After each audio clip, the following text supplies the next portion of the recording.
Racket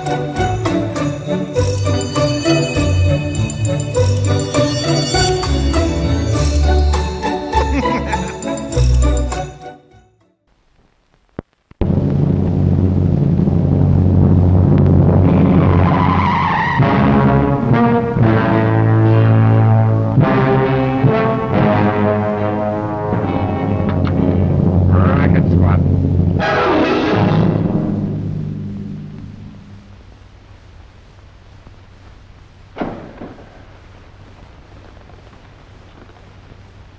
What you're about to see is a real-life story, taken from the files of the police racket and bunco squads, business protective associations, and similar sources all over the country. It is intended to expose the confidence game, the carefully worked out frauds by which confidence men take more money each year from the American public than all the bank robbers and thugs with their violence. Captain Braddock. Captain Braddock. Ready. This is the complete report on Feister and Sweeney, sir. Oh, thanks, Madden. I couldn't help thinking, sir, how far those two characters could have gone if they'd stuck to legitimate enterprises. Those two tin horns? Oh, they're just pikers.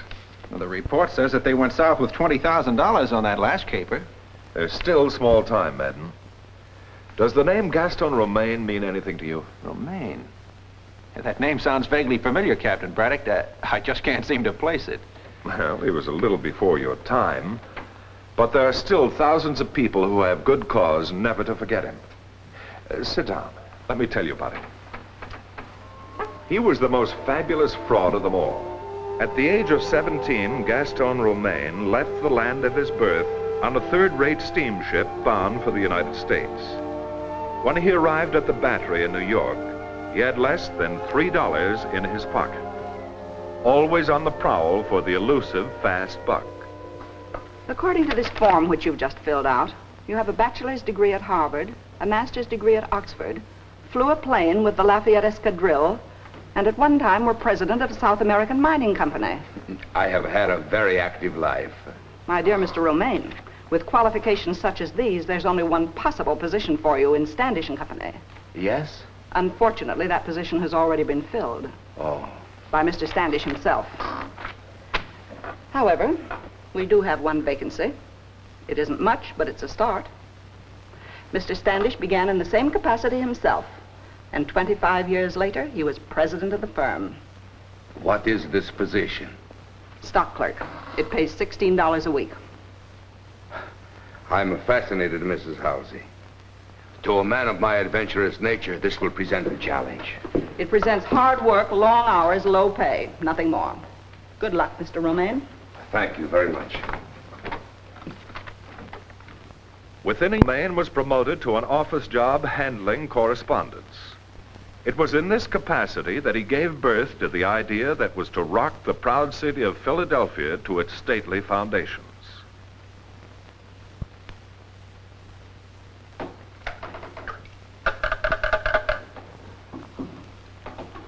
Hello.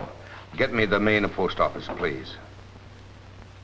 Hello. Foreign mail department, please. Hello. This is the Standish Company. Will you please explain the foreign postal reply coupon? Yes. It's from Barcelona, Spain.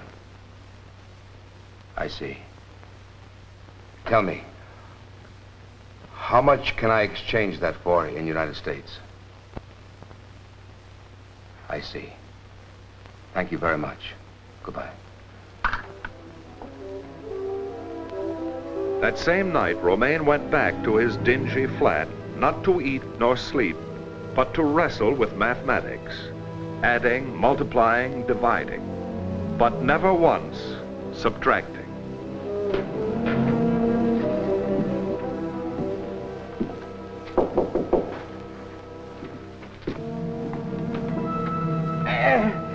Mr. Amara, check. Mr. Peppino, come in. Come in. I've been thinking about you. Come in. Thank you, thank you. Hey, sit down, sit down. Thank you.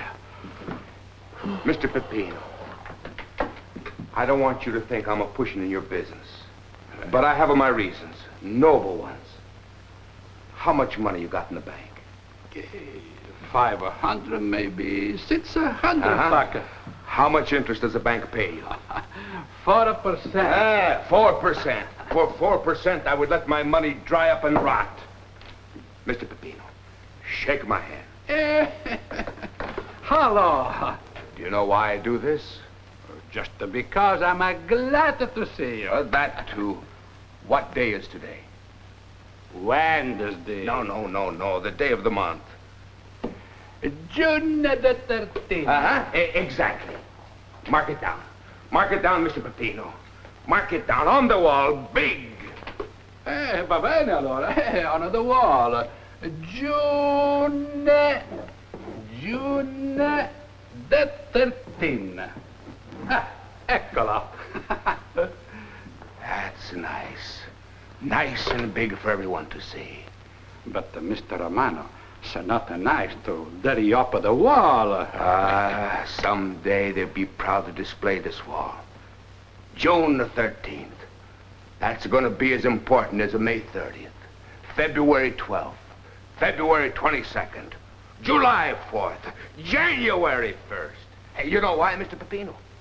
Just because Mr. Christopher Columbus discovered the United States. No, that was October the 12th. But in one way, you are right, Mr. Peppino.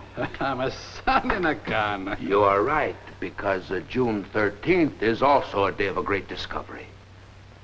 It's the day Gaston Romaine discovered how he and his very good friend, Mr. Peppino, can become a multimillionaires.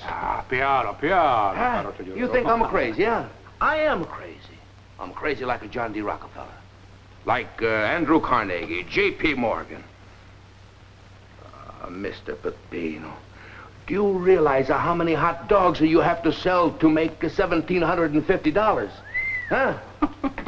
You have to sell 35,000 hot dogs to make a profit of $1,000. And Mr. Peppino, are there that many hot dogs in Philadelphia? Thank you, First, to sell 35,000 hot dogs, you have to serve at least 30,000 customers, huh? 30,000 times you have to dig for the hot dog. 30,000 times you dig for mustard. 30,000 times you dig for sauerkraut. 30,000 times your hand digs in your pocket. Mr. Peppino, how much can your hand stand? La vita così, sai. Mr. Peppino, all day long you have to stand on the street and smell smells. Carbon monoxide of gas from passing automobiles. Thank you. You feel better, my friend? Thank you, much better. I'm sorry I make you sick, Mr. Peppino. But I gotta make you understand my point. Mr. Peppino, do you trust me? Then, tomorrow morning, you go to the bank. You draw out the $500 and bring it to me at Standish Company on Walnut Street. Then, you will go home. You will sleep the sleep of a millionaire. Because you will be a millionaire in less than a year. I promise, Mr. Peppino. Now go home. And remember, June the 13th. June the 13th. Sleep well, my friend. Sleep well. Good night. Good night, my friend, Mr. Amar. This incident, as dramatic as it was comical, was soon to bring about the strangest partnership in the annals of high finance. Tomorrow will be the dawn of the Romaine Empire. 3 weeks had almost gone by, and there was no sign of Gaston Romaine nor of Peppino's $500. La donna mobile, get you a hot dog today. Get nobody care about the hot dog anymore. E questa è la miseria, eh? I'm a son in a gun. Mr. Romano. Mr. Peppino, how do you feel? That's a nice suit of clothes you got here. It's cost me $125. $125. The shirt's only $22. $22 for only one shirt. $65 for my cane. Mr. Romano, what's happened for you? You got a new job? A bigger raise? No, Mr. Peppino. As a matter of fact, I quit work. Mr. Romano, I'm sorry, scusa, but about a month ago, you took from me $500. Oh, yes, that I spent a long time ago. You spend my $500? Oh, Mr. Romano, please. I thought you were my good friend. Why you do this to me? That is for the $500. You spend $500 for this bucket of book? Oh, it's not so much for the wallet, but what's inside. Go ahead, open it. Count it. $1,750. And the original $500, just like I promised you 3 weeks ago. Come on, help me find an office. Office? Whose office? My office. I'm going to go into business. And you, my friend, are going to be in charge of serving hot dogs and a coffee to a greedy public. They're going to stand in line by the hundreds with their arms outstretched, begging me to take the money. See? Mr. Romano. Son and a gun, yes, son and a gun. Gaston Romaine was so right. His uncanny genius for recognizing and exploiting the human frailties paid off almost immediately. Romaine was raking in money at the rate of $250,000 a day. Mr. Romano, business is at a riff. In less than 3 hours, I must serve at least 2,000 hot dogs. At least. Mr. Peppino, I want you to sign some papers, huh? E la penna? Kaya? For sure. Where? Take it. Take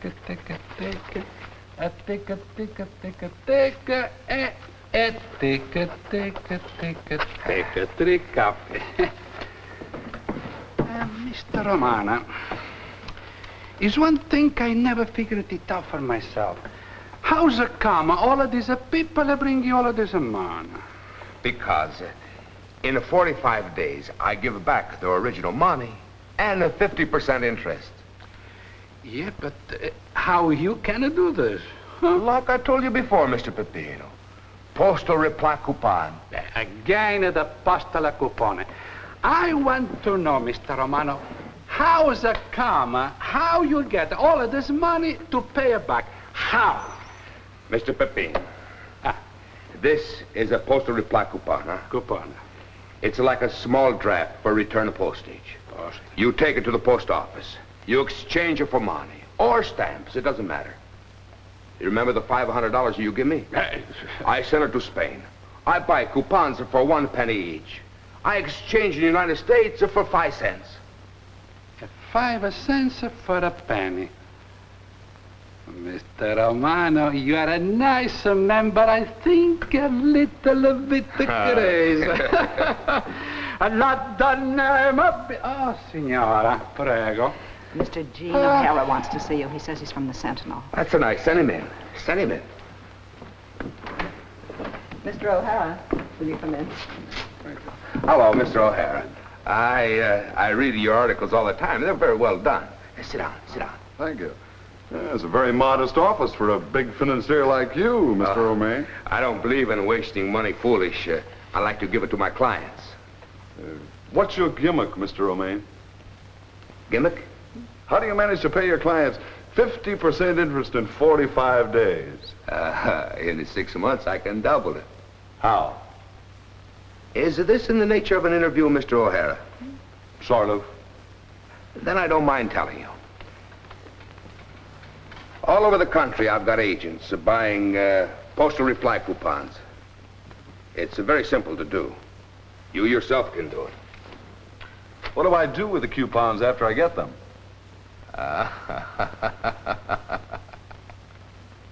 I I get it. That's your gimmick, Mr. Romaine. All right, that's my gimmick. Well, thanks for the interview. I know you won't be taking any wooden coupons, Mr. Romaine. Then you don't think our financial wizard is on the up and up, O'Hara? Huh. Take me off the DeHaven murder case and I'll prove it. We'll have to tread lightly, Gene, till you've got all the facts. Romaine is quite an influential citizen in this town. We don't want any libel suits. How much of a retainer do you pay your legal staff, Mr. Reed? Plenty. Okay, it's your story, O'Hara. Get started. I already have. While O'Hara quietly continued his undercover investigation, Romaine's comet zoomed higher and higher. Darlings, I'm expecting a famous newspaper man. You will say nothing, huh? This will make him think you're very intelligent. Ah, Mr. O'Hara, I was just telling the girls about you. Jackie, fix Mr. O'Hara Tom Collins. No, thanks. Well, you're really living, Romaine, huh? Quite a contrast to the beat-up office on Market Street, huh? A man is entitled to some returns for his efforts, no? Sure. I understand you're worth $15 million now. Yes, and I have earned every penny.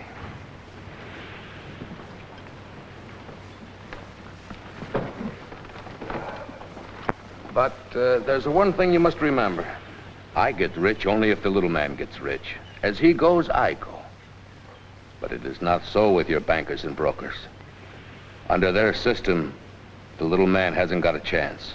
I can't exactly agree with you on that, Mr. Romaine, but anyway, what's your real gimmick? Come, Mr. O'Hara, let's not be childish, huh? Yeah, let's not. And for the sake of little apples, let's not go into that coupon routine again either, huh? What are you trying to say? I say it doesn't exist. You haven't purchased $10 worth of postal reply coupons a day since the first morning you hung out your shingle. I also happen to know there hasn't been a large enough issuance or redemption of international postal coupons to amount to $1 million in 6 years. How did you happen to accumulate $15 million in 3? You're a good newspaper man, Mr. O'Hara. But I see no reason to reveal my source of income so Wall Street can benefit by it. I run a legitimate investment business. My clients are happy and satisfied. In one of my vaults, I have 2 suitcases. Would you like to know what's inside? Yes, I believe I would. These 2 suitcases contain more than $500,000 in cash and Liberty bonds.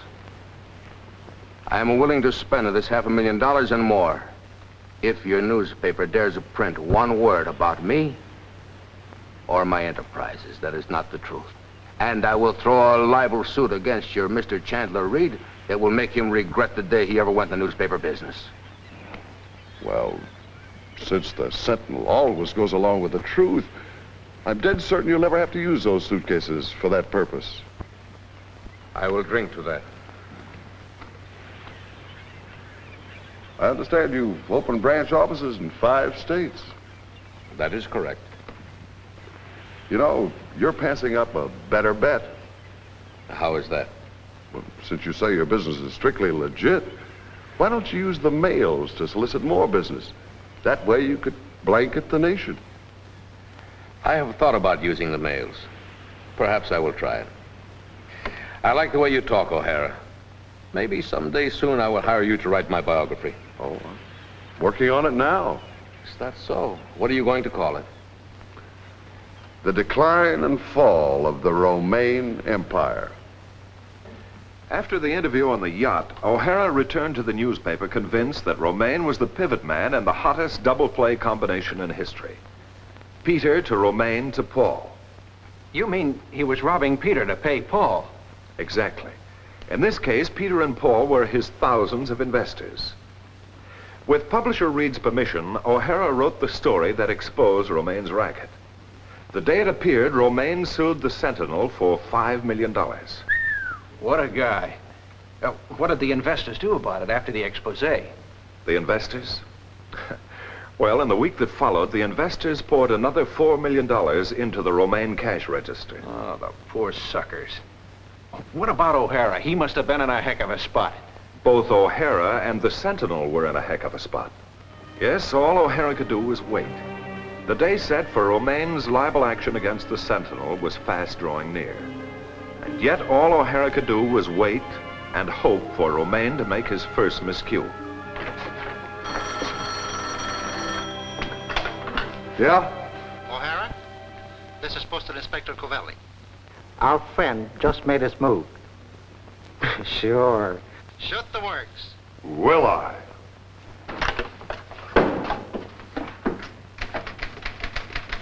Extra, financial wizard faces long prison term for fraud. Extra, financial wizard faces long prison term for fraud. Extra.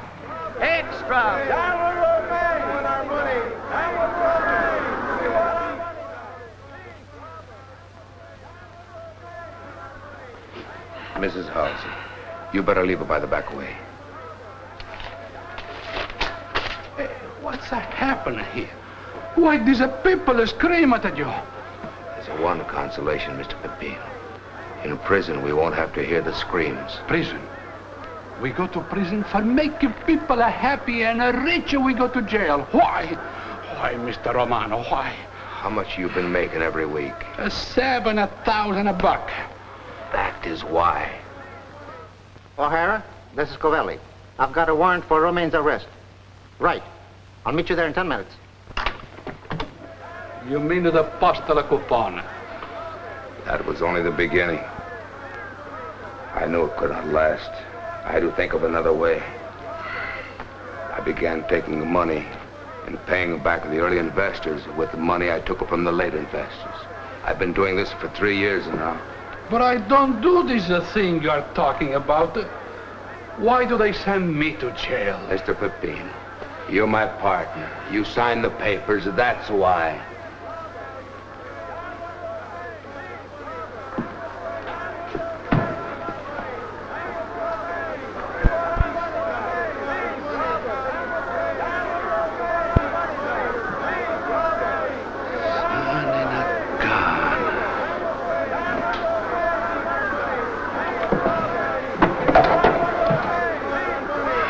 Mr. Pepino, no! Stop, Pepino, no!